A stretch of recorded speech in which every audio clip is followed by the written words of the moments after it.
No oil was found in Jamaica. Alleged gang leader charged. St. James most wanted captured. Man shot to death in St. Anne while Jamaica finance minister to quit and work for IMF. This is Undiluted News. Mikey Bones reporting.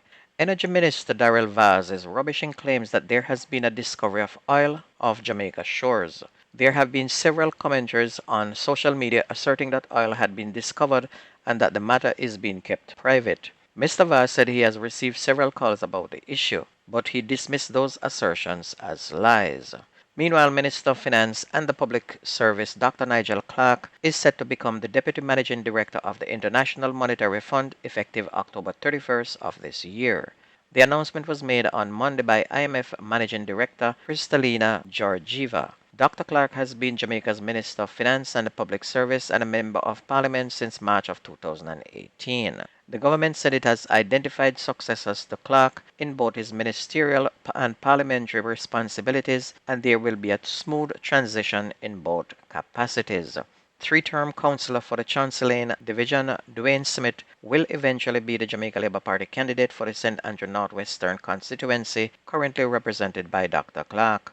And we can judge him from the fact that he was good to his friends by giving the members of parliament a whole lot of money, while he gave very little to the public sector workers like police, teachers, and nurses. He was very good to his friends, giving them raises of millions and millions of dollars. Meanwhile, four men were arrested in Christiana on Sunday after they were caught with a vehicle stolen on Saturday night in Helsha in St. Catherine. The vehicle was recovered on Wildman Street in Christiana early on Sunday morning. The stolen Suzuki was recovered around 1 o'clock by the police. The police said one of the suspects was released from prison only 3 months ago. Meanwhile, the alleged leader of the Bentley Lane gang based in Rosetown in Kingston has been charged for his involvement in a criminal organization, and he's 37-year-old Navardo Lyons, otherwise called Guanbad of Bentley Lane, Kingston 13. Lyons was charged under the Anti-Gang Act with being a leader of a criminal organization and participating in a criminal organization, and he surrendered to the police last week during a manhunt to nab members of the gang who have been wreaking havoc in the Rosetown community. Several members of the gang have been charged over the past week in connection with a surge in murders and shootings in Rosetown. And it has now been confirmed that the soldier who was shot dead in West Kingston was shot by men he and his colleagues were pursuing. The 21-year-old JDF private was well known and liked in the community and probably dropped his guard thinking that the gunmen would not be shooting back at him. Gunshot now have no eye, and once it is coming in your direction, pray that it does not make contact. He's a good youth, but gone too soon. A man who was on the St. James Police Most Wanted fugitive list has been apprehended. The culprit, known by the alias Gio, was apprehended on Sunday during a police operation near the Harvey Beach in the Coral Gardens neighborhood. Superintendent Aaron Samuels, the leader of the St. James Police, made this revelation. According to him, the suspect was wanted in connection with multiple killings and shootings that occurred in St. James, and he is reportedly a member of a gang in the flanker community and was wanted in connection with several murders and shootings committed in St. James. And during this operation, no shots were fired, nobody was hurt. He gave himself up to the police without a fight, said the senior lawman, who added that the capture of Mackenzie is a success for that division. Meanwhile, as the St. James Police continue to target wanted men and illegal guns under the anti-crime initiative Operation Storm, 2 assault rifles were seized yesterday. Superintendent Samuel said 2 M16 rifles along with 33 rounds of ammunition were seized in the Granville Police Division. No one was arrested in connection with that seizure.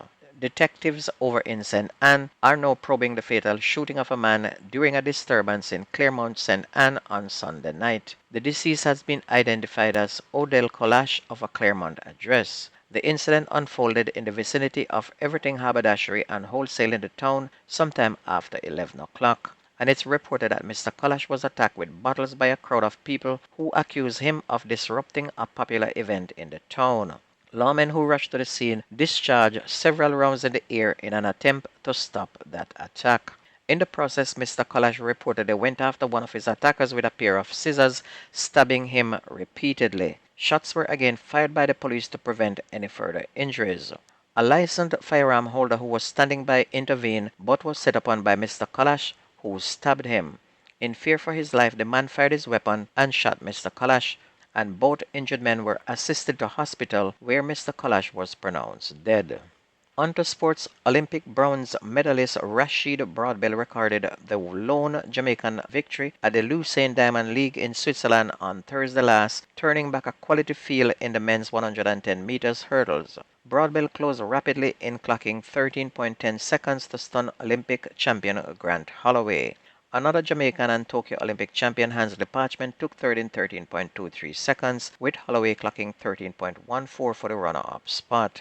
Elsewhere, Olympic silver medalist Wayne Pinnock narrowly missed out on winning the men's long jump, where he cut the sand at 8.01 meters for second place. 2019 world champion Tajay Gale placed fourth with 7.92 meters, while compatriot Kiri MacLeod was seventh with a best effort of 7.82.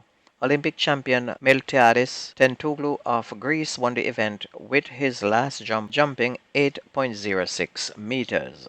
Jamaica won the Caribbean Football Union Under 14 Tier 1 Challenge Tournament, coming from behind to batter French Guyana 7-1 in the final, which was played at the Dwight York Stadium in Trinidad on Sunday. Colondo Morris bagged a hat-trick, while Kelvin DJ Brown grabbed a brace as the young Reggae Boys stormed back from a halftime deficit and blitzed the hapless French Guyana team in a dominant second-half display. And it was Jamaica's sixth win of the tournament, throughout which they scored 25 goals and only conceded 2 goals, which was one against French Guyana and the other in the semi-final 3-1 win over Puerto Rico on Friday. On to schoolboy football. Schoolboy footballs will be given the opportunity to represent their club during this year's 2024 Manning and DaCosta Cup season, as ISA has made an adjustment to its rules regarding multiple representation. In previous years, players were not allowed to play club football while representing their schools. However, for this season, ISA has said there must be 6 days between representing your club and playing in an ISA sanctioned game. And it means then if a player features for a Premier League club on Saturday, he will not be allowed to play for his school until Saturday of the following week.